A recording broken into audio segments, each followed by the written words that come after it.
And this is my last speech, so it's probably my last video. I apologize, this is my turban, it's just, I gotta keep the curls curling, you know? But today, I'm gonna be talking about a brief opinion. And my brief opinion, I just thought of it off the top of my head. Came out of the shower, went in my room, thinking, what should my brief opinion be about? My brief opinion is that The Doors, the band, American band The Doors are one of the greatest top 10 bands to ever live. And I know that could be, that's a pretty strong statement, but I stand by it because if you think about it, what makes a band so great? You got your lead singer. Usually, there's the guitarist and the drummer and there's a bassist. Sometimes it'll range from like 3 members to, it'll go crazy. From Nirvana to Santana. Big bands, small bands, But what makes a band so strong is not the one person in that band. Like, how everyone idolizes pretty much every single lead singer. They're always known as the front man. And that's not always true. It's not always the front man. It's every single one of those band members that plays a really good part. And I think with The Doors, they synced perfectly. And to be a very successful band, you have to sing perfectly. Take Led Zeppelin, for example. That's one of the greatest rock bands of all time. And why? Think about it. You got John Bonham, one of the greatest drummers ever. Robert Plant is Robert Plant. He's not even a human. He's just John Paul Jones, incredible bassist. Just the things that he played right off the top of his head that became #1 hits. It's crazy. And of course Jimmy Page, who I think he played even a bigger part than Robert Plant. But that's not the point because we're talking about The Doors, not Led Zeppelin. Both great bands. But The Doors, with Jim Morrison's poetry and Ray Manzarek,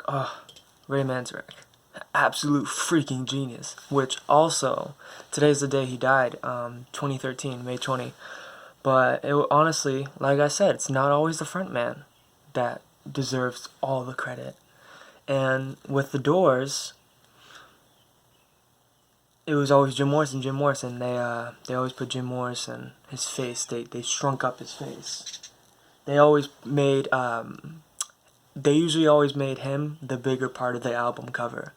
Like if you think about it, I'm gonna take you on a beach tour for a quick second. Ready? Okay. All right. So this is the Doors poster I have right here. Look at all the 4 members. This is John Densmore. This is Ray Manzarek.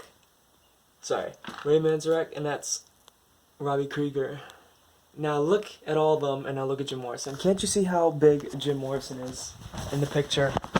Not pretty much how big he is, but how much of his body is being shown. And that was like all the other albums. They made him so big. I mean, Weird Scenes Inside the Goldmine, it's a mixtape of a lot of The Doors' songs put into one album. Jim Morrison's freaking face is half of the album cover.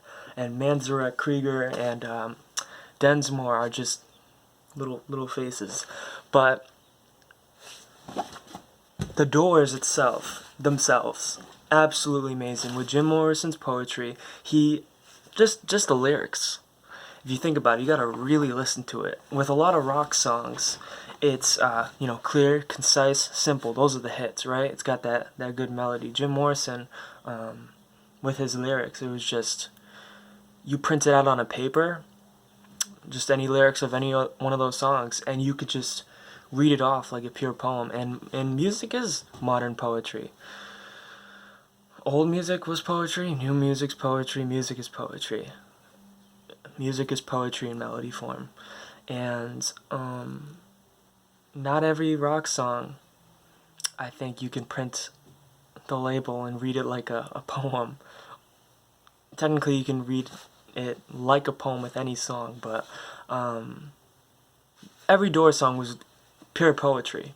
And Ray Manzarek, if you ever listen to him, listen to Light My Fire, and just listen to him playing those keys. So many other songs I can name right now.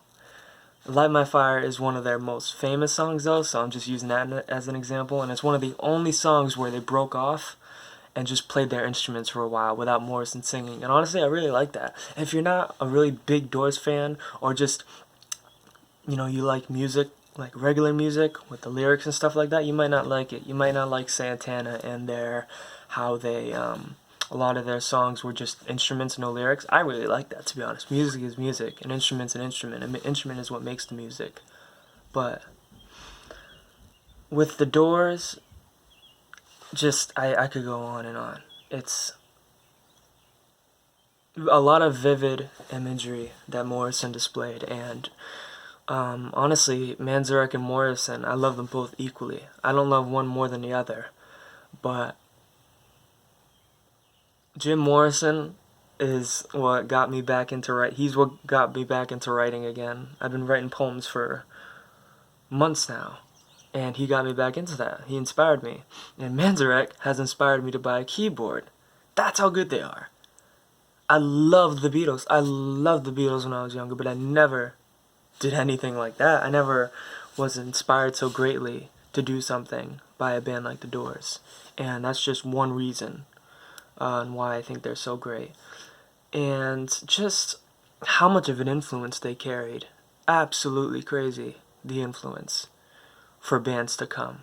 Like Black Sabbath, for example. One of the influence that they brought, goodness gracious, heavy metal founding fathers right there, if you think about it. But I don't know, what else could I say about the Doors other than they're just amazing. Robbie Krieger too. Robbie Krieger doesn't get enough credit, the guitarist for the Doors, if you forgot, because I know the members' names in my head, but I know that some of you watching may have already forgotten their names. So yeah, Robbie Krieger, the guitarist, he wrote a lot of the lyrics. Probably, I wasn't gonna say more than Morrison, but he wrote pretty much most of the classic hits.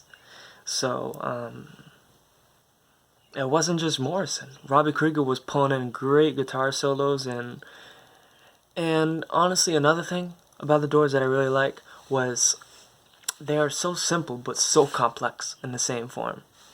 It's crazy. I can't even explain it. But not only were they able to have a really good switch up, they could easily go from, you know, fast paced to slow, like that. And like I said, that takes skill on each of the individual members of the Doors. You know, John Densmore, he's got to switch up to lighter playing on the drums, lighter tempo, if Morrison starts singing softer and Manzarek switches up, but then they bring it right back up, and that's that chemistry, and the Doors had that chemistry. And I feel like an Italian, because I'm going like, you know what I'm saying? But yeah, I was gonna say something else too, but I forgot. But just to summarize, the Doors, so simple, so complex. With Morrison's poetry, absolutely beautiful. It was pure soul and heart. That's a band right there that they make music for music, alright? And that's a lot of bands. They make music for music, not for fame. But I just have so much respect for them and what they did. And it was the way they could do anything, to be honest. I think they could play almost any genre of rock. Well, there's a lot of genres of rock. I take that back. I don't want to listen to a punk version of the Doors. I love punk, but punk and Doors, But other than that, I mean, I just love them, and I think that they deserve to be one of the top 10 best bands of all time, without a doubt. Without a doubt. With their singles and all that, just everything that they've done to the rock and roll history. Yeah, that's my opinion. So, thanks for watching the 9 minutes. See, that just went like that. With the other video, it didn't take me that long. I mean, it took me longer. But this was easier to talk about, I guess. So, I just want to say thank you for watching. I appreciate